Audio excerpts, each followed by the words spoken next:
गुमला जिला झारखंड का एक ऐसा जिला है जहां पर रोजगार के अभाव में लोग लगातार पलायन करते हैं और ये पलायन इसकी बहुत बड़ी समस्या बनी हुई है। इसको लेकर राज्य सरकार से लेकर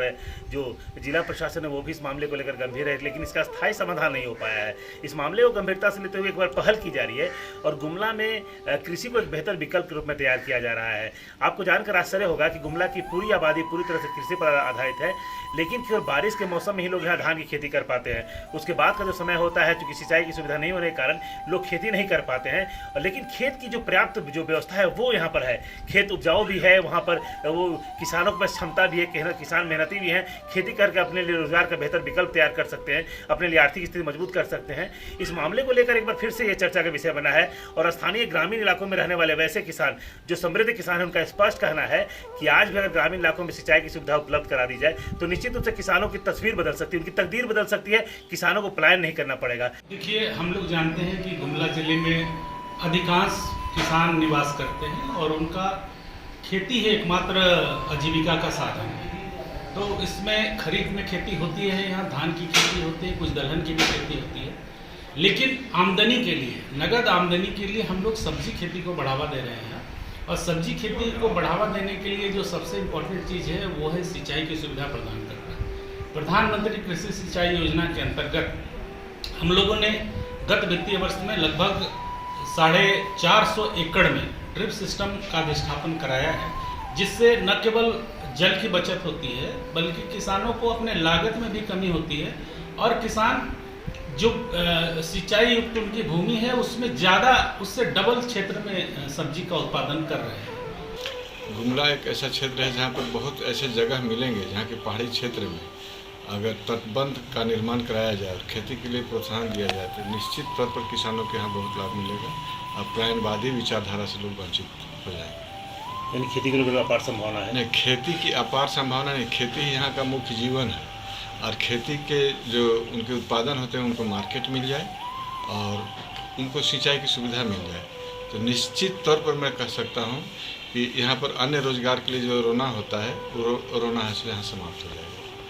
वहीं पर जिला कृषि पदाधिकारी अशोक कुमार सिन्हा की हम माने तो उन्होंने भी स्पष्ट कहा है कि वो किसानों के लिए बेहतर विकल्प हो सके खेती, इसको लेकर पूरा प्रयास करते हैं। धान की खेती तो किसान कर ही लेते हैं, लेकिन सब्जी की खेती किसान कर पाए इसको लेकर उन्हें प्रेरित किया जा रहा है, संसाधन उपलब्ध कराया जा रहा है। लेकिन उन्होंने भी इस बात की चिंता व्यक्त की है कि सिंचाई की व्यवस्था नहीं हो पाने के कारण वो नहीं कर पाते। लेकिन उन्होंने कहा प्रधानमंत्री जो सिंचाई योजना है उसके तहत अभी कुछ इलाकों में एक बड़े पैमाने पर जो भूमि है उसको सिंचित करने की कोशिश की जा रही है, उन्हें सिंचाई की व्यवस्था देने की कोशिश की जा रही है ताकि किसान खेती कर सके। साथ ही साथ किसानों को सब्जी की खेती के लिए तमाम सुविधा उपलब्ध कराई जा रही है, बीज से लेकर अन्य संसाधन उपलब्ध कराए जा रहे हैं ताकि किसान आसानी से खेती कर सके और अपने जीवन को बेहतर बना सके। हम चाहेंगे कि करीब नहीं भी तो 5 से 10,000 एकड़ के क्षेत्र को हम लोग जितनी जल्दी हो सके वो 2 या 3 बार खेती का काम करा सके लिफ्ट इरिगेशन के माध्यम से। इसके अलावा छोटे मोटे अगर वाटरशेड का मैप देखा जाए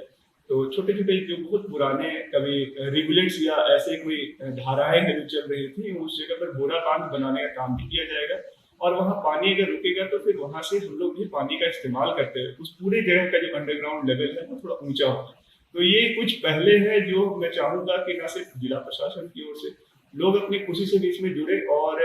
बड़े पैमाने पर उस क्षेत्र में पानी का लेवल ऊंचा होगा तो सभी जगह 2 या 3 बार अगर हम खेती करा सकें तो लोग स्वस्थ भी रहेंगे और कमाई भी अच्छी होगी। वहीं जिले के उपायुक्त की माने तो अभी जो जिले के नए उपायुक्त आए हैं सुशांत गौरव अपने कार्यशैली को लेकर चर्चा में रहते हैं और उन्होंने स्पष्ट कहा है कि पानी को कैसे संचय करके किसानों को खेतों तक दिया जा सके उस दिशा में वो बृहद पैमाने पर प्लान बना रहे हैं। और उनका स्पष्ट कहना है कि छोटे छोटे स्तर पर अगर काम किया जाएगा तो पानी को सिंचित करके पानी को कहीं ना कहीं संरक्षित करके किसानों के खेतों तक पहुँचाया जा सकता है और उन्हें सिंचाई की सुविधा दी जा सकती है। तो ऐसे में स्पष्ट है कि राज्य सरकार और केंद्र सरकार से लेकर जिला प्रशासन तक किसानों के पलायन पर चिंता तो करती है, लेकिन गुमला जिला प्रशासन की ओर से अगर किसानों को खेती से जोड़कर, सब्जी के उत्पादन से जोड़कर अन्य सुविधा अगर उपलब्ध कराया जाए तो निश्चित रूप से इस इलाके की तस्वीर बदल सकती है, किसानों की तकदीर बदल सकती है और इलाके से हो रहे पलायन पर बहुत हद तक विराम लग सकता है। द न्यूज़ पोस्ट के लिए गुमला से सुशील कुमार सिंह।